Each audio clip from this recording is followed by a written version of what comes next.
The heart monitor echoed with a cold, steady rhythm, cutting through the silence of the hospital room like a reminder that time was running out. The doctor had been clear, a few hours, maybe less. But no one in that room imagined that, before his final breath, the past he had buried so carefully would resurface with a force strong enough to destroy certainties, reopen old wounds, and permanently change the history of that family. The man lying on the bed didn't look dangerous, nor like someone capable of carrying such a heavy secret. Still, his tired eyes revealed fear. Not fear of death, but fear of the truth that was about to escape his lips after decades of silence. For more than 50 years, Augusto had been seen as a proper man. A devoted husband, a present father, a tireless worker.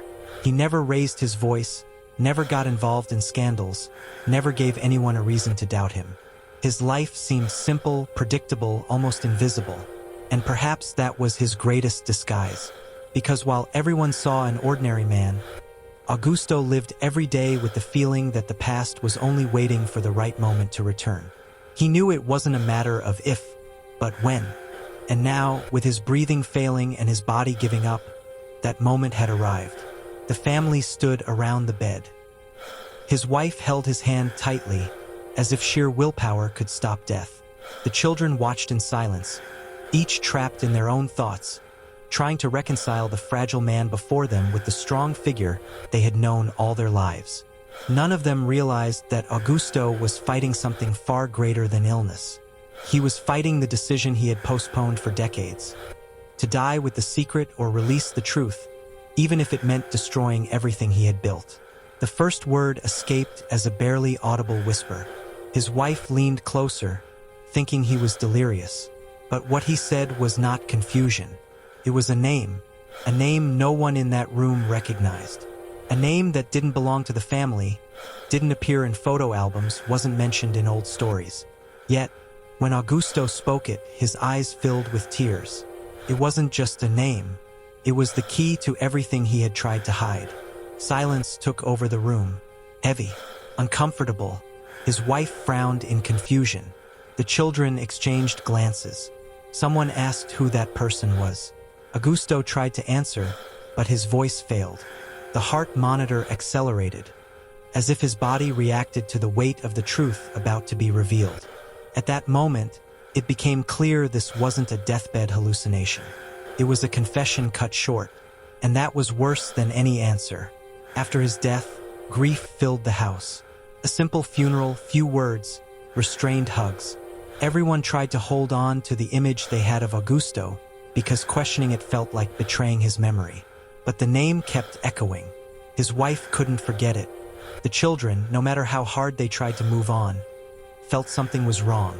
It was as if a shadow had been buried along with him, a shadow that refused to stay underground. Days later, while organizing her husband's belongings, his wife found something she had never seen before. An old envelope, hidden inside a forgotten book at the back of the wardrobe. There was no sender, only that same name written by hand, in shaky ink. As she held the envelope, a chill ran through her body. Part of her wanted to tear it apart without reading it. Another part knew that if she didn't open it, she would never find peace. The letter was short, but every word carried years of guilt. Augusto wrote about a mistake made in his youth, a mistake that changed the course of several lives.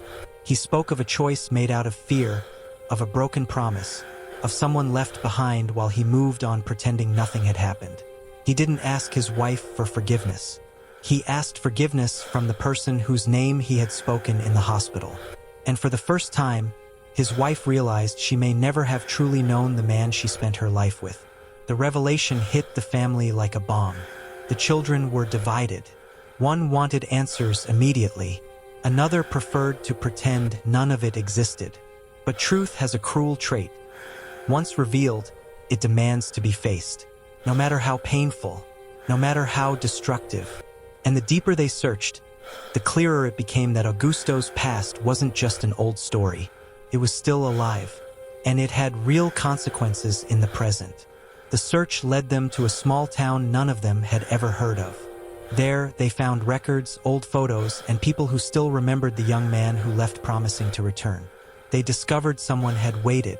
Someone had built a life around his absence. And more shocking still, they realized Augusto wasn't just a man who made a mistake. He was someone who chose silence every single day, fully aware of the suffering he caused. The emotional impact was devastating. The image of the exemplary father began to crack. His wife spent sleepless nights revisiting every moment of their marriage, trying to find signs she had never noticed.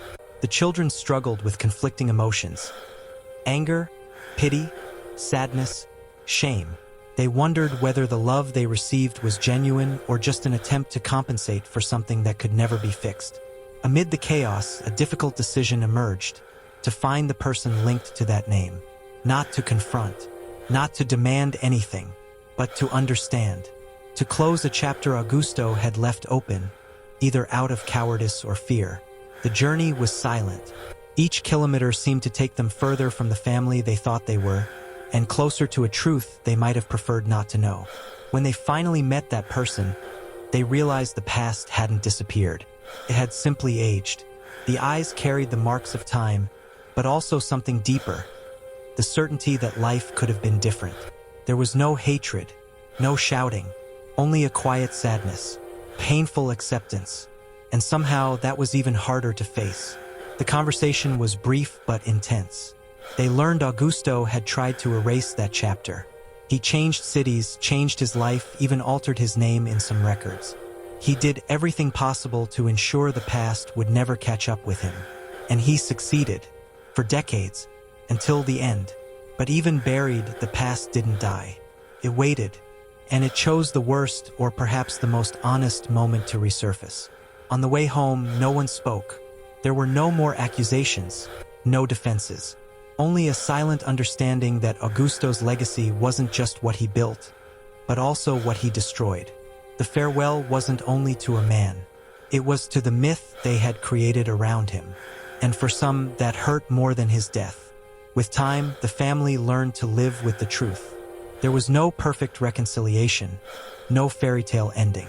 There was acceptance, growth, the understanding that people are complex, flawed, and contradictory. And that silence isn't always a sign of peace. Sometimes it's just accumulated fear. In the end, the past Augusto buried returned not to punish, but to teach. It taught that secrets charge interest, that ignored truths don't disappear, and that no matter how hard someone tries to control their own story, it will always find a way to be told, even if it's in the final breath, when there is no time left to fix anything.